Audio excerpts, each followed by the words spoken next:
we have retail expert Kate Hardcastle. Hi, Kate. Hello, good evening. So supermarkets are imposing limits on the number of people. There are queues outside.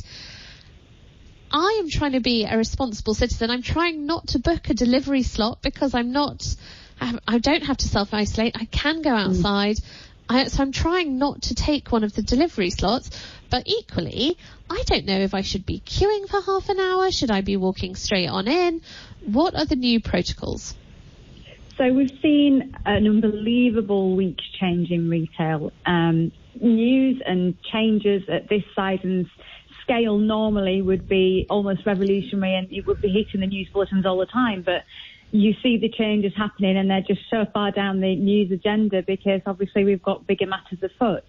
So supermarkets are on a plan to feed the nation, and we talked about how that plan might start to come to fruition even more. It's definitely going to include quantity reductions in terms of what we can buy of each item. It may include an overall quantity reduction in terms of the amount of complete product we can order, particularly online. But if you go to a store, you're going to experience a very different store environment. 2 meters separated from everyone else, and a lot of stores are putting markers into place. Visored or plastic guard in front of your cashier. Certainly a different way of handling fresh produce and goods. Things may be pre-packed, or there might be an assistant to support you in that area. And a request for you to shop responsibly. Now, people are feeding back that it's actually a much calmer experience than the panic buying and the empty shelves of previous weeks, but this is going to be our new norm. And you're doing the right thing, Harriet. You know, the online shopping support services are overwhelmed, and we're going to have more and more people absolutely in lockdown, not able to leave the house, and we really all need to do our best to enable those spots to go to those who need it the most. You can, as we said last week, always shop local though, and those local providers might be really grateful of that help. So I wanted to ask you about this, Kate. How can we find local providers? So if we don't know about them already, if they're not our local greengrocer or whatever, how can we start to find them? Because I've seen things like restaurants have turned themselves into grocery suppliers and things like that. How can we find these places, or is it just a question of keeping an eye out? I mean, you're absolutely right to point out that if you don't have, a lot of us live in one place and commute to work to another, and that's my dog now. I decided to join in the conversation.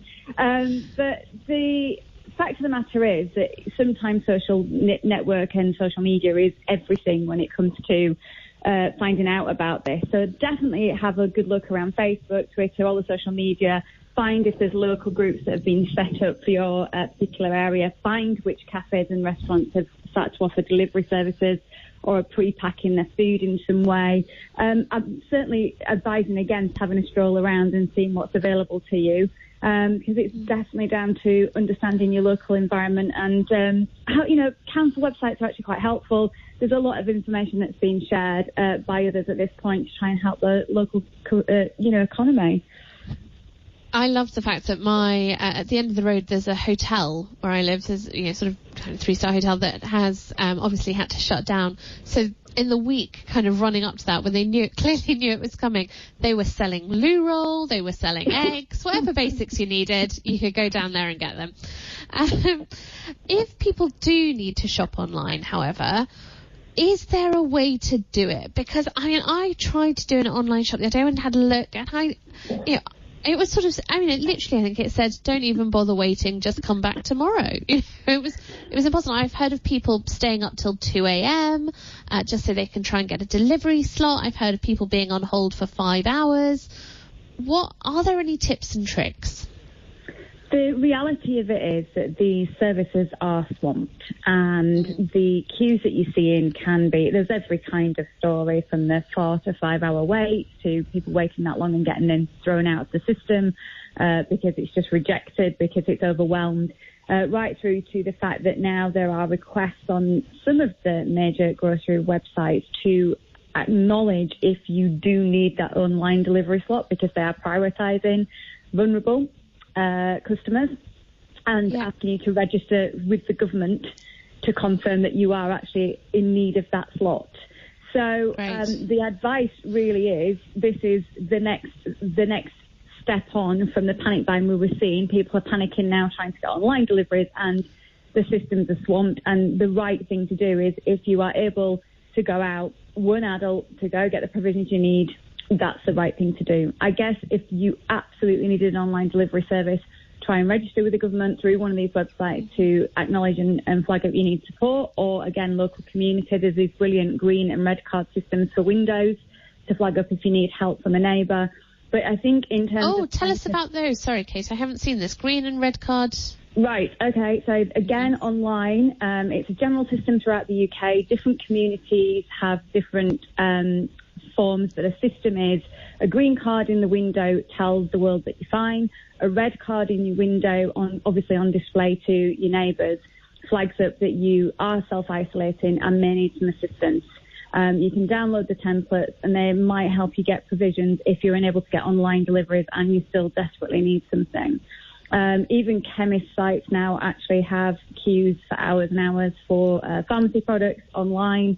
So it's serious. It's very much impacting people. The only way I've seen any family be successful on the online shops with groceries of late has been a click and collect service. But the truth of the matter is, really, if you want it and you're healthy enough to do it, you're probably going to have to go out and you're going to have to endure a queue outside the supermarket to get in. Fair enough.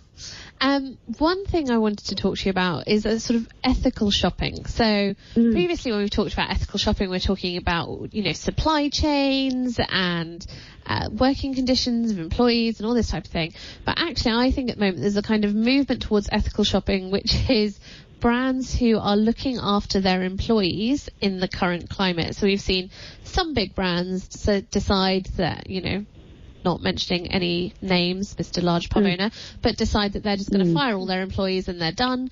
And other big brands are like, no, we're going to make sure that you're looked after, or we're going to put you on furlough, we're going to do everything we can to support you and look after you. Is there a way of trying to know that actually if we are shopping or if we're buying particular brands, we are going to particular stores, that they are the ones that are supporting their staff? Well, the priority is purely on essential purchasing right now and essential goods and services to keep our key workers going. Non-essential, I am afraid it's down to the individual to where it sits with you in terms of the ethical side of life. Let me present both cases. We've had large retailers that have made the decision they are stopping all their non-essential online services, perhaps food and home retailers who just don't think it's the right thing to do because their staff don't feel safe at work, and they are not providing that service. Now, that's obviously not lucrative for them because as all of us were turned away from stores, many of us went online, and delivery services said it was like Christmas again. There was that many orders going through. But if you think of, particularly through social media, again, Instagram, a lot of small businesses have really made their mark, and they can really connect with you in a way that they can't on a high street. They can't afford the rent and rates. And they're very dependent on that. So you could argue also, well, if that's a small business and they really need me to buy something right now and I feel like I need that pickup, or I want to get that birthday present for the next time I see somebody, or get it directly sent to them, am I doing the wrong thing by helping keeping that business going? What's the balance? The balance of making them feel that they have to work in this scenario or making them think they're going to be successful and have orders. And I think the only way you can round it off is down to you as an individual. Personally, I'm not buying anything other than the groceries we need. That's for many reasons. I've got 3 children. I want to be as frugal as possible. My extra funds have been diverted to try and help charities at this time. That's where it sits for me. And we don't really need anything else. But if you were shopping and you felt that local business needed you quid, then maybe okay. Okay. Fantastic. Kate, as ever, you are a font of excellent knowledge and help. Thank you so much. That's Kate Hardcastle MBE, retail expert there.